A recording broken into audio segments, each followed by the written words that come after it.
Merhaba arkadaşlar, kanalımıza hoş geldiniz. Bugün sizler için iki harika oyuncumuz Neslihan Atagil ve Burak Özçivit'ten güzel ve yeni paylaşımlar sizler için hazırladık.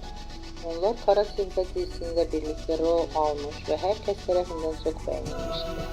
Biz de sizler için onların güzel fotoğraflarını hazırladık. Bu videoların devamlı gelmesini istiyorsanız kanalımıza abone olup yorum yazmayı unutmayın. Hoşça kalın.